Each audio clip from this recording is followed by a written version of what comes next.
Ave mon camarade, j'espère que tu vas bien. On se retrouve aujourd'hui dans un podcast. Et oui, ce n'est pas une vidéo parce que j'ai essayé de tourner au moins 2-3 fois la vidéo que je voulais faire aujourd'hui. Et au final, mon téléphone a surchauffé. Alors, je me laisse pas abattre et je sors le mode podcast. Je vais te faire très rapidement le sommaire de la vidéo. Je t'ai demandé de me poser des questions que tu estimes tabous sur Instagram en 2025. Et dans cette vidéo, je vais y répondre. Ça, c'est la première partie du podcast. Et la deuxième, j'ai juste essayé de développer ma pensée sur certains sujets. Avant de commencer la vidéo, je te demanderai de mettre un j'aime, de mettre un commentaire, ça va aider ma vidéo à être mieux référencée et à toucher plus de personnes. Mon objectif, c'est de croître cette chaîne YouTube et de former une petite communauté de personnes qui sont philosophiquement et politiquement proches au niveau de la mentalité. Donc n'hésite pas à m'aider, ça coûte rien. Ensuite, la contrepartie, moi je vais parler et expliquer ma vie là. Toi, la seule chose que je te demande en retour, c'est de faire quelque chose de bien pour toi. Là tout de suite, je sais pas où tu es, tu te redresses, tu lèves ton cou, tu regardes autour de toi, tu te tiens droit, fièrement, et tu regardes ce que tu peux faire autour de toi. Tu vas pas juste regarder l'écran ou essayer de m'écouter comme ça bêtement, tu vas faire quelque chose de bien pour toi. Tu prends ton aspirateur ou ton balai, prends un Swiffer ou je sais pas quoi, tu commences à ranger tes vêtements, si t'as de la vaisselle, fais-la. Regarde ce que tu peux faire dans ton appartement duquel tu serais fier une fois que ce sera accompli. Comme ça, pendant que tu m'écoutes, moi ça m'aide pour mes vidéos, et toi, en faisant ce que je te demande de faire, tu t'aides toi-même. Et si tu t'aides toi-même, tu m'aides moi-même. Je t'assure que ça me fera vraiment plaisir. Donc fais ce que je te dis, profite de ce moment-là pour te concentrer sur toi et sur tes objectifs, et écoute-moi. Maintenant que le cadre est posé, on va rentrer immédiatement dans le vif du sujet, et je vais commencer par la première question qui d'ailleurs vient de quelqu'un que je connais très bien. Que penses-tu des miracles eucharistiques authentifiés par l'Église catholique? Écoute, je te répondrai que je suis très loin de la science dont font preuve ces personnes qui s'occupent de ces questions-là. Je n'ai pas connaissance des miracles, je les ai pas consultés, j'ai pas cherché à vérifier la véracité de ces miracles, ni à voir s'il n'y avait pas de conflit d'intérêts entre les personnes ou au sein même d'une personne dans sa psyché qui s'occupait de ce dossier-là. J'ai rien à voir, je suis pas du tout documenté, donc je ne peux pas répondre à cette question, mais merci d'avoir posé la question sur Instagram. On continue avec quelqu'un qui dit dire juste arabe ou noir. Donc sur ce sujet-là, je peux te dire vite fait quelque chose. C'est vrai que utiliser le mot arabe ou noir, ça a l'air d'être tendancieux en France. Les gens, ils ont l'impression de... J'ai l'impression que les gens, ils ont tendance à se censurer. Je me rappelle quand je vivais à la cité à l'époque, que les gens, ils parlaient des arabes. Ils le disaient à voix basse, ils disaient les arabes ou les noirs. Les gens, ils ont tendance à dire les renois ou les blacks ou les queblas. C'est un mot qu'on utilise tous pour se référer à une catégorie de personnes de la même manière qu'un groupe donc d'Africains pourrait se référer à un blanc en disant le blanc. Ou même maintenant, c'est assez commun de dire le gouer. Il y en a qui abusent en disant le colonisateur, etc. Ils font preuve de racisme anti-blanc parce que oui, je profite de ce podcast pour l'affirmer ici, le racisme anti-blanc existe bel et bien et il est systémique d'ailleurs. Maintenant, l'État fait en sorte de nous tirer nous vers le bas parce qu'on peut pas monter tout le monde vers le haut et qu'ils ont une mentalité très communiste, on tire les gens vers le bas du coup. Donc le racisme anti-blanc est systémique et il est exercé quotidiennement à l'égard de la communauté française, la vraie communauté française et même ceux d'origine européenne qui ont intégré la France il y a peu d'années comme c'est le cas dans ma branche de ma famille. Donc dire juste arabe ou noir, ouais, j'ai l'impression que c'est devenu un genre de tabou, un truc qu'on n'a pas le droit de dire, alors que pourtant arabe c'est une nationalité, Arabie, et ça fait référence à un groupe culturel et génétique. Je comprends pas les personnes, les communautés de personnes qui se sentent offusquées quand on les appelle par leur prénom. C'est comme les juifs. Les juifs, t'es censuré, là je vais sûrement devoir même censurer par précaution ce que je dis, mais les juifs, tu utilises ce mot-là, tu dis à quelqu'un qu'il est juif, j'ai l'impression que c'est la fin du monde, j'ai l'impression que c'est la pire insulte du monde, tu vois. Moi quand tu me dis t'es un Européen, quand tu me dis t'es un arien, tu me dis t'es un païen, frérot, bien sûr, je suis grave fier de l'être. Et quand tu m'insultes de guerre, ça me fait ni chaud ni froid. Eux, ils se sentent comme démasqués, tu sais, juste parce qu'on les nomme. On dirait que c'est une honte d'être eux-mêmes et pour eux-mêmes. Donc pour moi, il devrait pas y avoir de tabou sur ça. Hein. Un arabe, tu devrais pouvoir l'appeler arabe. Un noir, le noir. Comme moi, j'accepterais de me faire appeler le blanc si je suis dans un groupe de noirs. C'est mon signe le plus distinctif. Là où je place le curseur, c'est le respect. Tu vas pas manquer de respect à quelqu'un. Si quelqu'un est juif, tu l'appelles le juif, c'est pas un manque de respect. C'est ce qu'il est. Et pareil pour arabe, noir, blanc et ce que tu veux. En gros, pour moi, c'est ça à la limite. Hein. C'est le temps que tu restes factuel et que tu te places sur une caractéristique physique de l'autre personne pour la dénommer et que t'es pas irrespectueux. Pour moi, c'est le contrat à avoir pour vivre bien ensemble. On passe à la suivante. Communiquer ses projets à sa famille, dans la majorité des cas, il se fout de ta gueule. Donc ça, c'est un membre de la communauté qui pose cette question-là, qui est pas vraiment une question, c'est plus une genre d'affirmation sur laquelle je vais essayer de rebondir. Je vais d'abord commencer par parler de ma vie personnelle, de mon exemple à moi. Lorsque j'ai commencé à vouloir partir faire le tour de France à pied et sans argent, j'avais marre de ma vie, tu sais, j'ai décidé décidé de plaquer mon travail, de plaquer ma relation amoureuse et même de plaquer mon appartement pour partir à l'aventure et faire mes choses. Quand j'ai expliqué mon projet à ma famille, la plupart des personnes étaient curieuses et voire soit indifférentes, soit elles soutenaient, mais il y a une personne de ma famille qui m'était très chère qui s'était opposée à moi et frontalement. Ça a donné lieu à un petit clash au sein de la famille et rétrospectivement, je te dirais que on s'est mal compris sur les intentions, ce que j'attendais de ce voyage et de ce que je voulais devenir par ce billet-là. La personne en face de moi a mis le doigt sur certaines choses au lieu d'être heureux pour moi, tu vois, et moi je l'ai un peu mal pris, je voulais être soutenu, ça a créé une petite guerre. Ça arrive, mais dans mon cas, j'ai eu plutôt de la chance. C'est un membre de ma famille avec qui j'ai eu une petite accroche, tu vois, statistiquement, c'est absolument rien. Il y a des gens, ils rêvent un petit peu trop grand pour leur famille. Et quand ils parlent de leur projet, les gens les regardent de haut, ils les voient comme des débiles, comme des gens qui font des décisions un peu stupides, tu vois, ils sont pas pris au sérieux et pire même, ils sont pas soutenus. Je te dirais que tant que ton projet est réaliste, et même s'il est un peu surréaliste, mais que t'as la lucidité de te dire que c'est un petit peu fou, mais que t'es conscient des étapes que tu vas devoir franchir pour parvenir à ce projet-là, t'as aucune raison de pas y croire, mec. Premièrement, parce que tu ne vivras qu'une seule fois, profite de cette seule et unique chance pour tenter quelque chose de fou. Tu sais, la différence entre le génie et le fou, c'est la réussite. Imagine un mec qui creuse pour chercher de l'or pendant 30 ans et qui meurt en faisant ça, on dira de lui que c'était un fou. Mais le mec qui le fait 31 ans et qui, la 31e année, il trouve le trésor et il devient super riche, on dira de lui que c'est un génie. Donc, si les gens ils s'opposent à toi, vois pas ça comme un problème. Peut-être qu'ils sont limités, peut-être qu'ils arrivent pas à comprendre, peut-être qu'ils arrivent pas à être heureux pour toi. Il y a plein de facteurs sur lesquels ça joue, tu sais, il y a des gens, ils peuvent pas être heureux même pour les autres parce qu'ils sont pas heureux d'eux-mêmes. Ils vont avoir un sorte de ressentiment du fait que tu sois un peu plus ambitieux qu'eux, que tu te permets plus de délire dans ta vie, que tu prennes des choix qui demandent des couilles que eux ils ont pas su faire. Mais moralement, je te dirais de pas leur en tenir rigueur. Tu sais, les gens parfois ils sont innocents ou ignorants et ils font du mal ou de la bêtise malgré eux. Et nous, ce qu'on veut sur cette chaîne, c'est essayer d'être des hommes meilleurs, d'un meilleur caractère, fait dans un meilleur bois. Et ce que je te conseille, c'est de rester indifférent, voire de pardonner si la personne n'est pas trop bête et capable de se remettre en question. Dire tes projets à ta famille, dans la majorité des cas, ils se foutent de ta gueule. Ça peut être le cas, surtout dans les mauvaises familles. Essaie de t'entourer des bonnes personnes. Communique tes projets à ta famille parce que c'est important, mais si vraiment ta famille elle est très réfractaire, prends pas tes distances, mais ne leur communique pas tes projets. Fais ce que tu as à faire de ton côté et le jour où ça perce, ça fonctionne, non seulement tu leur prouveras que tu es capable de faire ce que tu as voulu faire, tu auras réussi ton objectif et en plus tu leur auras prouvé qu'ils avaient tort et que tu vaux un peu mieux que ça. On passe tout de suite à la prochaine et dernière question avant que je fasse un petit peu de l'étalage de ma pensée. Le concept de GR, grand et tu sais un mot qui ressemble à déplacement, je vais pas le dire parce que sur ma chaîne YouTube j'ai tendance à me faire shooter des vidéos assez rapidement, donc tu comprends ce que je veux dire par GR, j'imagine. Est-il une théorie complotiste ou une réalité démographique? Quand le confinement s'est déclaré, j'ai commencé à m'intéresser beaucoup à la politique. Avant ça, j'étais vierge de toute information. Avant de développer un esprit critique, j'ai été quand même ballotté de droite à gauche. Et au tout début, pendant le confinement, j'ai commencé à laisser plus de place à Éric Zemmour pour entendre son discours. Je me suis intéressé à la politique de cette manière-là, tu vois. Et j'ai commencé à développer une vision qu'on peut dire de droite ou d'extrême droite. Sachant que dans ma jeunesse, je venais de la gauche. J'étais en train de défendre des points de vue de gauchistes, mais au fur et à mesure de ma vie, je vais vaciller à droite, à gauche, au centre, en haut et en bas au final, et pour finir sur ma propre vision des choses, tu vois. Et cette vision des choses, elle va venir justement vers, je pense, 21, 22 ans, où je vais me dire, je vais pas me contenter uniquement du son de cloche que j'ai pu entendre dans ma vie, mais je vais écouter plus de choses que ça, je vais essayer d'ouvrir mon cœur, ouvrir mon esprit au monde, accepter de laisser rentrer des informations dedans et les intégrer en moi pour ensuite comprendre ce que je dois comprendre de tout ça, tu vois. Essayer de moins avoir de biais psychologiques possibles et cognitifs. Durant mes voyages, les derniers que j'ai fait là ces dernières années, je me suis beaucoup ouvert sur le monde. J'ai osé parler avec des personnes qui étaient très différentes de moi, des personnes qui étaient 100 fois plus extrêmes que moi dans ma propre branche, tu vois. J'ai laissé la parole à tout le monde, j'ai écouté tout le monde de manière très attentive et j'ai pu prendre un peu la mesure, la température des gens, des êtres humains de la France. Évidemment, j'ai pas parlé aux 70 millions de personnes en présence, mais quand tu vois quand même peut-être une centaine de personnes par jour et que t'en parles au moins une cinquantaine et que t'es un peu curieux sur elles, je sais pas si les chiffres ils sont corrects, mais ça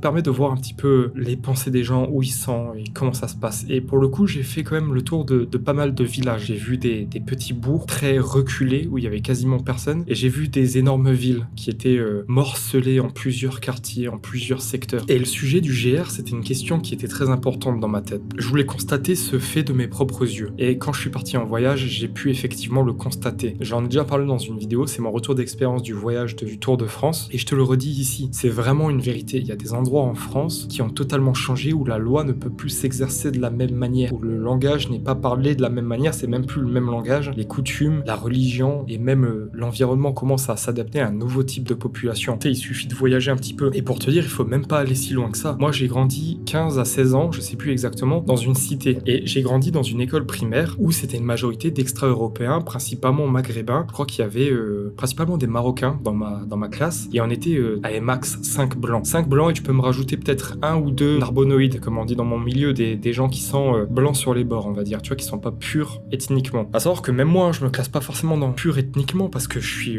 allemand, italien, hongrois et j'ai une petite souche française dans ma génétique. Donc des français, des mecs qui sont français depuis vraiment longtemps pour qu'on puisse dire qu'ils sont vraiment français. Dans ma classe, je pense qu'il n'y en avait aucun, mon ami. Quand tu bats dans cette cité, à mon époque, là maintenant, tout de suite, au moment où je te parle, le nombre de Français et même des Français d'importation européenne, il a diminué en chute libre, ça a vraiment changé. Et dans la ville qui est juste à côté, qui est un peu plus grande par rapport à celle qui s'appelle Forbach, donc c'est là où j'ai passé mes années lycée. On est à peu près 21 000 habitants, ça a dû changer pendant ce temps-là, mais quand tu te balades dans la ville, tu te rends compte que ça a rien à voir avec ce qu'on a connu avant. Et même moi, je veux dire, je suis grandi, je suis né en 2000, j'ai vu un énorme changement durant mon existence. Et sur plein de choses, hein, même sur internet, etc., ça pourrait être super intéressant d'en discuter, mais j'ai vu un énorme changement dans ma cité premièrement, dans la ville à côté de chez moi, et chaque année on perd un petit truc. On peut plus faire les balles de Noël, on peut plus mettre le drapeau français, sinon t'es associé à du fascisme. Tu peux plus faire ceci, tu peux plus faire cela, tu peux même plus dire certains mots, tu peux pas juste prononcer une nationalité comme le mot arabe. Au final, on perd des droits, pas légalement, mais officieusement, on perd des droits chaque année, et ça recule de plus en plus. Donc ouais, je suis obligé d'être honnête, moi, j'aurais bien aimé te dire le contraire d'ailleurs. Ça arrive, le GR, il se passe sous nos yeux, on le vit vraiment, et s'il y a un vrai sujet qui est tabou à notre époque, c'est bien celui-là, c'est pour ça que je prends du temps pour en parler, et ouais, ça arrive vraiment. Et moi, j'utiliserais même un autre terme d'ailleurs que GR, pour moi c'est un euphémisme, c'est le géno-S-I-D-E. Cette terre, elle a vu apparaître un peuple qui s'est développé, on est devenu une superpuissance mondiale, à un moment quasiment la planète nous appartenait, j'abuse un peu sur le chauvinisme, mais on était très loin, tu vois, à un point de la technologie, de l'innovation, de la créativité, des droits. Et là, on est en train de faire un bond en arrière, dans nos rues, il y a des meurtres, il y a des viols, il y a des enlèvements, il y a du deal de drogue, il y a plein de soucis, et là on va passer à la phase suivante. Maintenant j'arrête de répondre aux questions, je vais faire le développement de ma pensée. Par rapport à toute cette situation qui est un petit peu extravagante et qui est même jamais vue dans l'humanité, parce qu'à un rapport aussi grand, on est 8 milliards presque, non, sur cette planète. On est tellement nombreux, il y a tellement de choses, il y a tellement de trucs qui arrivent, et on n'a jamais été face à une organisation qui devait englober autant d'êtres humains, qui plus est sur le continent européen, tant d'êtres humains qui étaient différents, que ce soit de culture, de culte, et sur tous les aspects de leur spiritualité, parce que la spiritualité, la culture, le culte, tout ça c'est une extériorisation, c'est une communication de l'intérieur. C'est leur cerveau, c'est leur façon d'être câblés à l'intérieur de leur cerveau qui leur font extérioriser, et c'est pareil pour nous, qui nous font extérioriser une manière de vivre, une manière d'être, des idéaux, ce qu'on considère comme le bien, ce qu'on considère comme le mal, et c'est ça d'ailleurs qui explique la différence de culture entre les groupes humains. On a été séparés phylogénétiquement, c'est-à-dire que l'arbre généalogique ne s'est pas croisé pendant très longtemps, et on s'est fait soumettre à la pression sélective des environnements dans lesquels on se trouvait. Les gens qui ont dû se développer dans un environnement chaud n'ont pas fini de la même manière que ceux qui ont dû se développer dans un environnement froid. On peut constater les différences génétiques sur nos corps et sur nos physiques. Tous les jours, quand tu te balades dans la rue, tu peux voir l'origine de ces différences. Ça a eu un impact autant sur notre aspect extérieur, la blanchité de notre peau pour mieux capter le soleil, le fait d'avoir les cheveux lisses pour conserver la chaleur auprès de notre cerveau. On a été aussi soumis à certains prédateurs qui ont fait de nous des gens qui devaient faire preuve de créativité pour survivre, et ça a créé les civilisations qu'on connaît actuellement. Et elles étaient différentes à la base, on s'est différencié à cause du temps et de l'horloge biologique, comme on dit, et aujourd'hui on a été remêlés et on cherche à nous forcer à vivre ensemble de nouveau. Sauf que c'est pas possible. L'histoire humaine c'est des vagues, c'est des convulsions génétiques et phylogénétiques qui s'entrecroisent, qui se détériorent, qui se développent.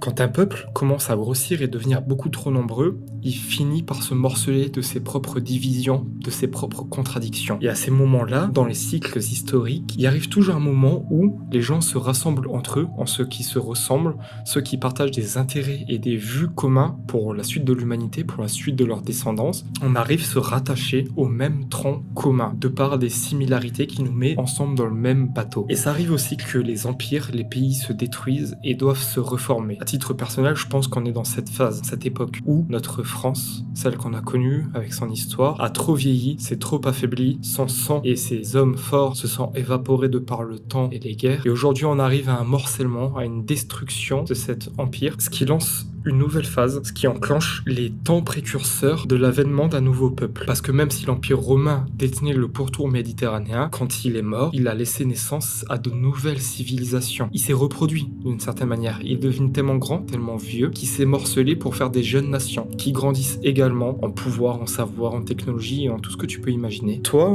moi et nos contemporains et ceux à venir, on est en train de vivre ce changement. La destruction d'un pays qu'on a connu et l'avènement d'un nouveau. Et c'est là où j'ai envie de t'apporter de la valeur dans ce podcast. J'ai envie de te parler de ce que je pense, ce qui va arriver et de ce à quoi on doit se cramponner nous collectivement, les résidus français, ceux qui sont même de souche européenne, parce que je le rappelle, je suis pas français, je suis de souche européenne, mais j'arrive à me considérer comme faisant partie de la communauté française et je veux faire partie de la suite. Je veux pas m'intégrer à un nouveau peuple qu'on pourrait qualifier de barbare, je veux faire partie de ce qui va émerger ensuite. Et peut-être même, si Dieu le veut, avoir un rôle à jouer dedans. Pour l'avènement de ce nouveau peuple, je pense qu'il faudrait qu'on se dirige vers les discours que David Lane a pu avoir. Vous savez, les 14 mots, les 88 préceptes, et parmi tout ça, il y a quelque chose que lui il dit dans un livre que j'ai pu lire à propos de lui, c'était qui est blanc. Savoir qui est blanc, et on peut se poser la même question sur qui est français. Pour moi, est-ce que tu ressembles à un Français? Est-ce que tu te comportes comme un Français? Est-ce que tu te bats pour les Français? Si tu remplis ces critères-là, dans la situation actuelle du pays, c'est la seule chose à voir. Tout ce qui concerne la pureté, tout ce qui concerne la pureté du sang, la sélection, le développement de la population française, c'est à penser après que notre communauté de pensée, que notre mouvement, on va dire politique, même si moi, à titre personnel, je m'inscris pas dans un mouvement politique qui existe actuel, aura gagné. C'est-à-dire qu'une fois qu'on peut exercer le pouvoir et reprendre les choses en main, là on peut discuter de ce genre de sujet-là, mais ce futur-là n'existe pas encore. La seule chose qui existe actuellement, c'est la situation qu'on connaît tout de suite, et avec les forces en présence. Et dans ces forces en présence-là, le seul moyen de gagner ceux qui se battent pour la justice, la véritable égalité des chances, et le droit à chaque peuple de définir sa destinée, nous ne pouvons pas faire autrement que ce que David Lane propose. Parce que j'ai déjà été dans des mouvements qu'on peut qualifier de très à droite, d'à moins à droite qui sont à gauche, où les gens ils sont en train de se branler sur la pureté de leur sang. Et ils pointent du doigt un gars qui a des sourcils trop foncés ou un nez un petit peu trop crochu et qui jette l'opprobre dessus. Si on se perd la tête sur ce genre de choses-là et qu'on pense pas pragmatisme et faire un screenshot de la situation actuelle pour agir directement, on perd notre temps, on perd notre énergie et en fait on s'entretue de l'intérieur, on leur a mérité notre disparition, hein, je vous le dis, ça c'est sûr et certain. Pour moi, ce nouveau peuple qui va arriver, il sera européen. Notre génération française, là, 2000 et celle qui arrive, elle parle français certes et elle parle anglais. En tout cas, on se comprend en anglais. Les problématiques face à lesquelles on se trouve en France sont partagées sur d'autres endroits en Europe, dans d'autres pays et même sur certains autres continents. Ce qui crée, grâce à Internet, ce cerveau collectif où l'information fuse et est immédiate, une conscience collective d'un peuple européen qui est en train de se faire agresser, qui est en train de se faire trahir par Saruman, jeté aux Urukai. Et de cette manière, la victoire d'un de nos pays pourrait être la victoire des autres pays. Ça pourrait être le déclenchement d'une flamme de révolution en Europe, parce que naturellement, on s'adapte à la taille de nos ennemis. Quand ton ennemi il est de taille continentale, l'organisation qui s'opposera sera de taille continentale. Comme je te le dis, on parle tous en anglais et grâce à Internet, on commence à partager tous la même culture. Dans ma vie, j'ai rencontré beaucoup d'anglophones avec qui je partageais un moment comme si c'était un français, mais juste dans une autre langue. Parce que grâce à Internet, on partage une culture commune, on peut discuter de sujets communs, ils connaissent Macron, on connaît Trump, et il y a plein de sujets sur lesquels on peut venir et discuter ensemble. Le simple fait qu'on se comprenne à l'oral, ça change tout. Donc voilà, pour moi, c'est ça l'essentiel. C'est que la jeunesse européenne va se conscientiser comme étant une seule et même nation. Et à cause des principes d'immigration et des atavismes humains qui nous ramènent tous au racisme, il faut pas confondre racisme et xénophobie. Je viens d'utiliser le mot-là un peu à travers, mais quand vous parlez de racisme, en général, vous parlez de xénophobie. Le racisme, c'est simplement le fait de conscientiser qu'il existe des races différentes et qu'elles ne sont pas tout à fait égales. Comme dire qu'un chihuahua n'est pas égal à un berger allemand, c'est du racisme, parce que c'est le principe de race, c'est lié à la génétique, c'est pas nous qui le décidons. C'est comme ça qu'on a été codé, c'est comme ça que le monde fonctionne. La xénophobie, c'est le fait de ressentir une aversion envers les étrangers, principalement du fait qu'ils sont étrangers. Moi, si tu me posais la question là tout de suite, avec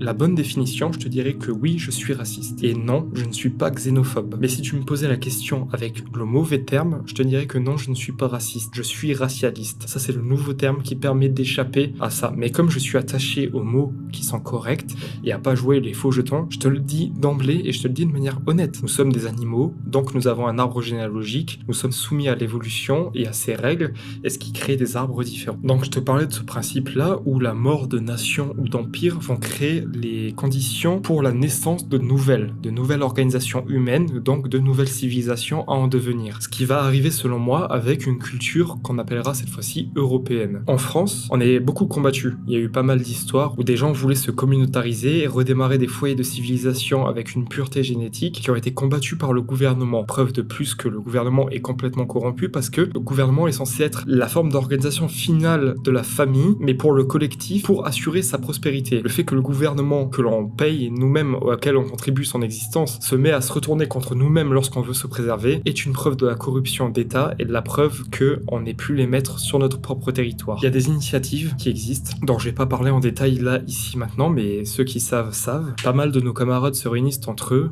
dans des petits villages, dans des petits hameaux. Ils essaient de prendre le pouvoir politique, ils essaient de pouvoir créer des poches de résistance pour passer les crises qui sont à venir. J'encourage fortement la naissance de plus en plus de foyers qui seront hermétiques, qui vont se souder, se solidariser autour de cette nouvelle culture, cette nouvelle création, cette nouvelle mentalité d'autopréservation, d'importance du sang, de l'héritage, de la culture, ce retour à une vraie philosophie, une vraie spiritualité, comme une sorte de nouvelle religion. Et la question qui se pose là, c'est qu'est-ce qu'on veut? Est-ce qu'on veut reprendre le pouvoir dans le gouvernement, reprendre le pouvoir directement sur notre destin immédiat, ou est-ce qu'on veut être suffisamment fort pour passer jusqu'à la fin de cette étape, en sachant qu'après on va récolter bien des difficultés qui vont prendre énormément de temps et probablement que l'Europe de l'Ouest serait paralysée à tout jamais. La question est vaste, le sujet est rude et je suis pas forcément la meilleure personne pour parler, mais avec le temps, avec les informations que j'ai, et Dieu sait que je ne les ai pas toutes, j'ai pensé à plusieurs solutions, à plusieurs moyens de faire. Et je pense qu'il y a certaines phases, comme les cycles de fin de pays se répètent dans l'histoire, il y a la naissance qui se répète. Et nous, on doit simplement répéter ce schéma de naissance. Une nouvelle nation qui naît, c'est une nation qui produit de la culture, qui produit des infrastructures et qui produit des enfants. La meilleure solution qui s'offre à nous actuellement, c'est de créer des poches de résistance, des villages, des bourgs, des petits endroits où on s'occupe de faire produire un maximum de sang. Donc j'utilise le mot produire, ça peut paraître assez inhumain, mais faire des enfants, et de bonne qualité et en très grand nombre. Et ce qui est important aussi, ce que les gens voient de nous. Vous savez, quand vous pensez à votre propre préservation de votre culture, de votre ethnie, de votre sang, de votre patrimoine en général, on vous taxera en France de fasciste, de raciste, ou de tous les mots d'oiseaux qu'on pourra trouver. Ils sont assez créatifs en général pour nous faire du mal. Pour moi, on a une grande nécessité à notre époque de ne pas se revendiquer du NS. Et ceux qui savent vraiment de quoi je parle. Les NS, je pense qu'on devrait changer. On n'est pas à la même époque, on n'est pas à la même culture. Nous, on est français. On n'a pas la même histoire avec les gens qui sont en présence actuellement, les parasites du haut et les parasites du bas. Donc, c'est pas la même chose. Pour moi, on devrait vraiment faire un rebranding. Et c'est ce que j'essaye d'instaurer par ma chaîne modestement, tu vois, de proposer quelque chose qui peut-être plaira ou peut-être influencera d'une petite manière le destin de notre communauté. Quoi qu'il arrive, on doit avoir ces poches de résistance desquelles vont émerger des hommes capables de se confronter, de reprendre du territoire. Je vais pas épiloguer plus que ça parce que la discussion, en fait, je me rends compte qu'elle pourrait être totalement infinie. Je vais conclure par te dire ce que j'aimerais voir de mon propre vivant. Ce que j'aimerais, mec, chacun chez soi. J'aimerais que chacun des peuples de la Terre ait leur propre pays, avec leurs propres règles, capables de s'autodéterminer. Évidemment, j'assurerai toujours mon peuple par rapport au reste, comme je ferai toujours prioriser ma famille avant la tienne. Toi qui m'écoutes, si je devais choisir, je choisirais forcément ma famille, qu'importe ce qui arrive à la tienne, c'est logique. En tant que chef de pays, c'est ce que je ferais. Je privilégierais d'abord mon pays, mais une fois que nous on est safe, une fois qu'on est bon, qu'on est à l'avant de tout, j'aurais pas de problème à aider les autres et à les aider à les améliorer, tu vois. On peut faire une société humaine dans son ensemble qui préserve sa culture, qui préserve son héritage, qui préserve son patrimoine génétique et qui vit en collaboration avec les autres, hors d'un rapport de force. Je suis persuadé au fond de moi que c'est possible. Il faut aussi réussir à provoquer sa chance et être au bon endroit au bon moment, mais ça me paraît vraiment, mais je t'assure vraiment pas impossible. En échange d'un petit sacrifice qui arrive toujours, c'est pas impossible. Voilà mes pistes de réflexion, mes pensées que j'ai eues sur le moment. Je t'ai parlé à cœur ouvert avec ce qui me venait dans le cerveau là tout de suite. Ouais, j'ai fait du montage un petit peu pour que ce soit plus fluide, mais j'ai conservé l'essence de ce que je pensais, de ce que j'avais envie de dire à ce moment-là. Aujourd'hui, c'est une journée assez particulière. J'essaie de faire plusieurs vidéos, ça a pas marché. J'ai une sorte de, comme une névrose, peut-être une anxiété à faire à chaque fois mes vidéos parce que je me pose trop de questions, il y a trop de trucs qui m'empêchent de faire, etc. Et aujourd'hui, je me suis vraiment acharné et je te produis ce podcast-là. Donc si tu veux me soutenir, mets un j'aime, mets un commentaire, ça m'aidera énormément. Et abonne-toi à la chaîne. Sur ce, n'hésite pas à réagir dans les commentaires sur ce que j'ai pu dire. Peut-être que j'ai dit de la merde, hein. Je suis capable de me remettre en question, y a pas de souci, mais quand on discute dans les commentaires, soyez évidemment toujours respectueux. Et je te quitte en te disant, dis à ta maman que tu l'aimes. C'est important. La partie, elle peut se finir à n'importe quel moment, donc dis-lui je t'aime. Alors vis pas, mon camarade.